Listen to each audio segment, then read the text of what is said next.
మే నెలలో వచ్చే ఎండల కంటే వర్షాలు ఎక్కువైపోయినాయండి ఈ సంవత్సరం. ఈ స్టేట్మెంట్ మీరు ఒప్పుకుంటారా? నేనైతే డెఫినెట్లీ ఒప్పుకుంటానండి. నేను డ్యూటీ నుంచి వచ్చేసరికి చాలా ఎండగానే ఉందండి వాతావరణం. బట్ మేము ఒక ప్లానింగ్ చేసుకుని దాన్ని వెంటనే ఫాలో అవుదాం అనేసరికి చూసారా ఎలా అయిపోయిందో. మేము సెటిల్ ఆడదాం అనుకుని ఫిక్స్ అయ్యాం. బట్ వెంటనే వాతావరణం అనేది రైనీ సీజన్లా మారిపోయింది. ఆ సెటిల్ ఆడదామంటే అసలు అవ్వలేదు. ఎందుకంటే గాలికి కాక్ కింద పడిపోయి మళ్ళీ దాన్ని తీసి మళ్ళీ ఆడి మళ్ళీ తీసి అస్సలు సెట్ అవ్వలేదండి. ఏంటి ఆ ప్లేసే సెట్ అవ్వలేదు, మేము సెటిల్ ఆడడమే సెట్ అవ్వలేదు, మాకు అర్థం కాలేదు.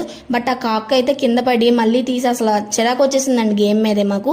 నాకు తెలిసి ఇదే సిచ్యువేషన్ మీలో చాలా మందికి కూడా జరిగే ఉంటుంది. ఒకవేళ అలా ఎవరికైనా జరుగుంటే వెంటనే కామెంట్ చేయండి, జస్ట్ చూసి హ్యాపీగా ఫీల్ అవుతాం అంతే. ఇక్కడ ఏం జరిగిందంటే ఎంతో కష్టపడి మేమైతే ఎలాగో కింద పడో మీద పడో మొత్తానికి సెటిల్ అయితే కొంచెం స్లోగా ఆడుకున్నాం. బట్ ఇంకోటి ఏంటంటే ఆ బ్యాట్ మొత్తం పోయిందండి, అది అసలు సరిగ్గా లేదు, అదంతా హోల్స్ పడిపోయి ఉంది. బట్ అలాగైనా సరే మేము ఆడదాం అనుకున్నాం. ఇంకా ఈ వీడియో కంటిన్యూ అవుతుందండి, నెక్స్ట్ వీడియోలో చూడండి.